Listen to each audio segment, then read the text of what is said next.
All right, this is Ed Carbajal from MyMMAnews.com speaking with Aaron Jeffery ahead of his Bellator 298 bout that's on August 11th on Showtime.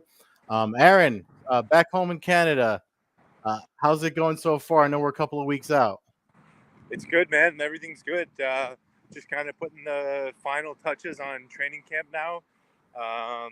Just like staying healthy and staying sharp and kind of a couple technical things. But yeah, man, everything's good.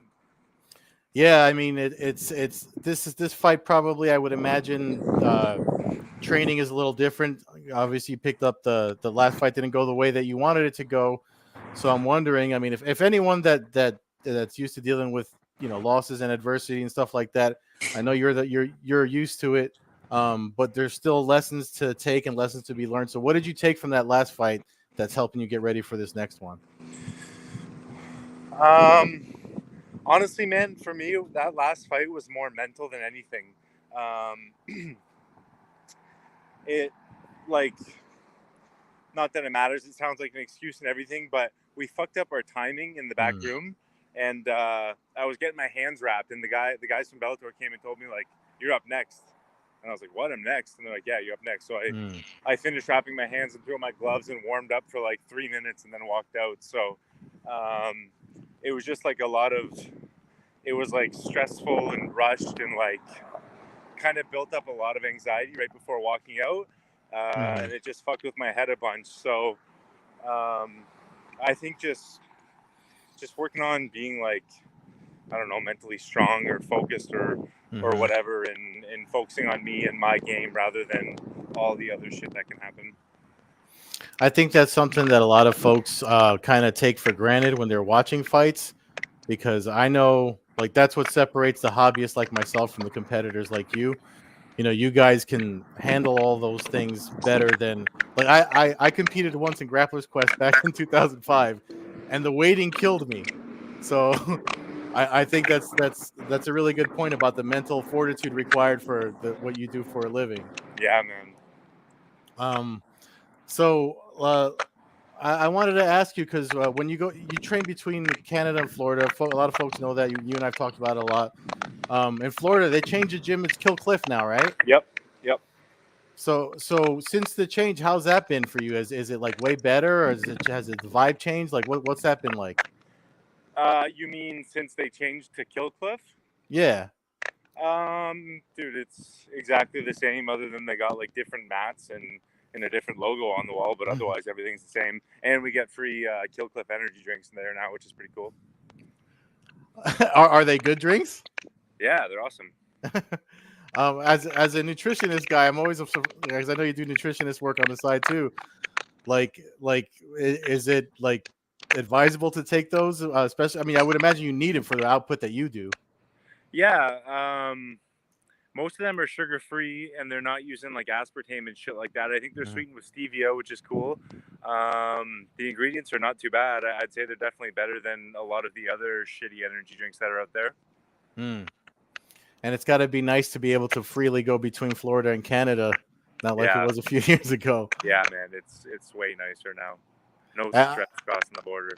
It's definitely like noticeable too, since in your vibe, like since it's been way past COVID and all that stuff. It's just even when with the fight that didn't go your way, you could tell just the way you handled it was a lot better than like say when after the Contender Series and stuff like that.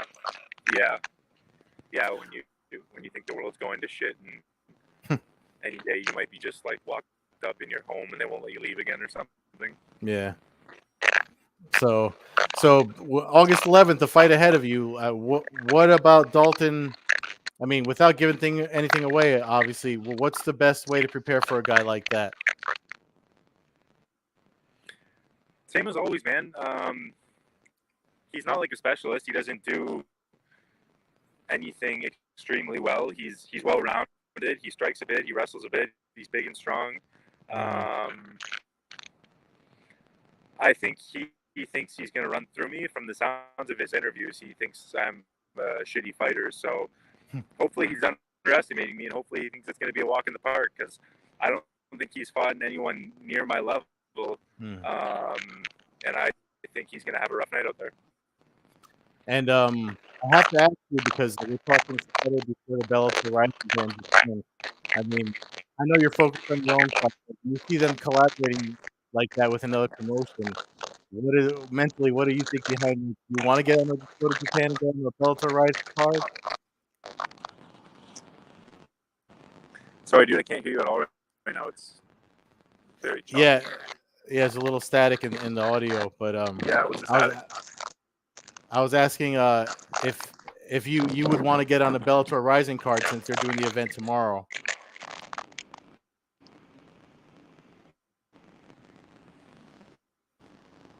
Can we hear hang me up or no? Start again? Yeah, I've done this before. If we hang up and start again, it'll work. Yeah. If you want to hang up, I have to leave the stream going. Okay, I'm gonna go out and right back in. Oh, okay. I'll have to edit this out. 6:05, 6:04.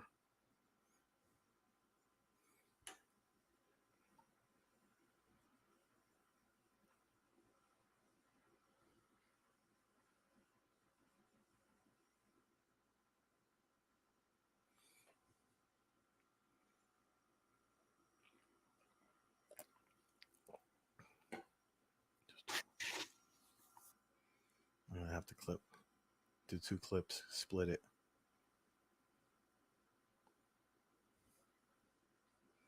It should still work for him. Let me see.